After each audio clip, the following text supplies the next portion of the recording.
Good morning, नमस्कार, आदाब, सत श्री अकाल दोस्तों। एक बार फिर आपका अपना प्रिय डॉक्टर आदि कश्यप मुंबई चमानुस आपके लिए लेकर आया आपका मनपसंद प्रोग्राम पॉजिटिव कर्मा। दोस्तों, आज पॉजिटिव कर्मा में एक बहुत ही अच्छी कहानी है जिसका शीर्षक है अपने तो अपने ही होते हैं। एपिसोड नंबर है 1764 और इस कहानी को भेजने वाले none other than senior advocate Dhirendra Pratap Srivastava. Srivastava sir, बहुत बहुत धन्यवाद इतनी अच्छी कहानी को भेजने के लिए। और मुझे उम्मीद है कि कहानी सुनने के बाद लोगों को इस कहानी को बहुत पसंद करने का मौका मिलेगा और जो भी लोगों के कमेंट्स होंगे मैं आप तक अवश्य पहुंचाऊंगा। एक बार फिर से बहुत बहुत धन्यवाद। शुरुआत करता हूं इस कहानी की कुछ इस प्रकार। अपने तो अपने होते हैं। अशोक अस्पताल के एक वार्ड में माथा पकड़े बैठा था। उसकी गोद में 1 साल की बेटी सो रही थी और 3 साल का बेटा उसकी बाह पकड़े खड़ा था। पास में ही उसकी पत्नी बेड पर लेटी हुई थी। पत्नी को बीमार हुए 1 महीना हो गया था, मगर अभी भी वो गंभीर रूप से बीमार थी। पत्नी ब्लड प्रेशर लो होने के कारण बेहोश हो गई थी और हॉस्पिटल लाने के 2 दिन बाद उसे होश आया था, मगर इतनी देर तक बीपी लो रहने के कारण हार्ट, फेफड़े, किडनी और अन्य अंगों का बुरा हाल हो गया था। इलाज चल रहा था, मगर सुधार बहुत धीरे धीरे हो रहा था।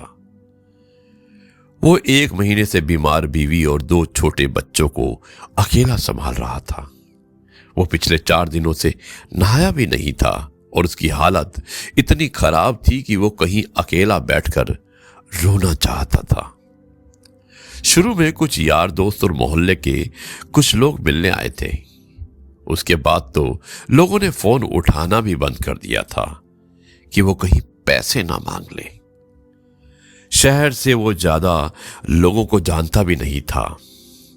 शहर में बहुत ही कम लोग थे जिनसे उसकी पहचान थी, क्योंकि 3 साल पहले वो माँ बाप और भाई भाभीियों से लड़कर इस शहर में आया था।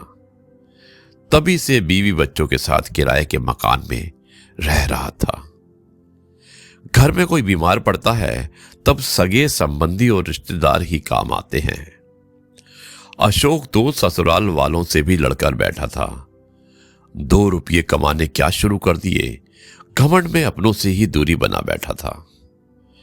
अचानक उसने हिम्मत करके अपनी मां को फोन मिलाया।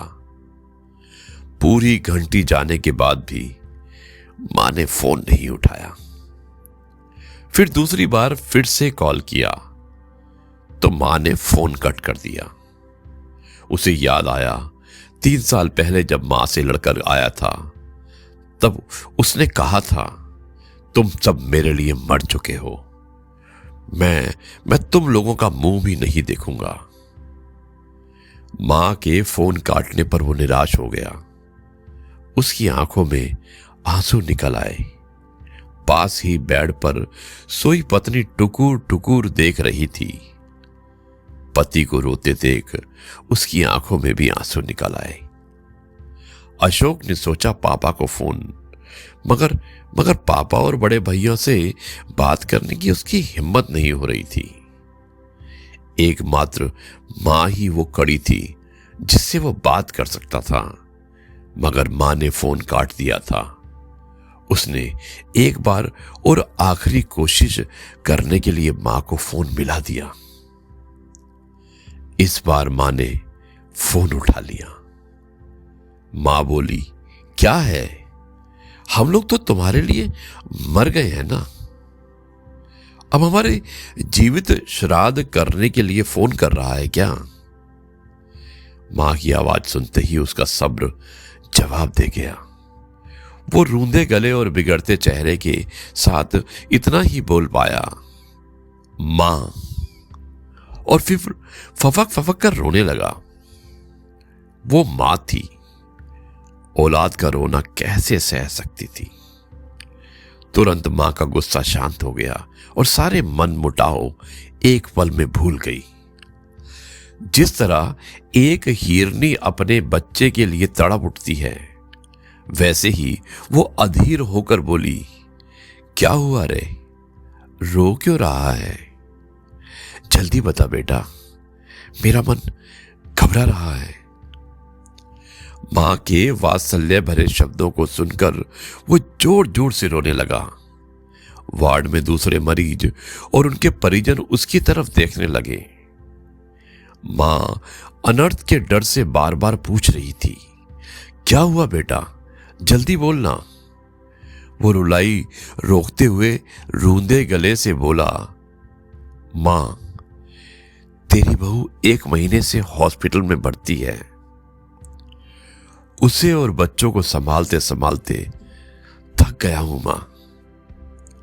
मां बोली, तू अकेला कहां है? हम हैं ना। अभी तो तेरा बाप जिंदा है, तेरी मां जिंदा है, 3 बड़े भाई हैं और भाभियां भी हैं। बताने में तुमने इतनी देर क्यों कर दी बेटा? तू अब फिक्र मत कर, 2 घंटे में सबको लेकर आ रही हूं, बस तू हिम्मत रखना। आज बरसों बाद उसे मां के वचन अमृत तुल्य लगे। शरीर में जैसे जान आ गई। ऐसा लगा जैसे अब सब कुछ ठीक हो जाएगा। वो खड़ा होता हुआ पत्नी से बोला, अब तो बिल्कुल ठीक हो जाएगी, मां आ रही है ना। पत्नी रोते हुए सारी बातें सुन रही थी।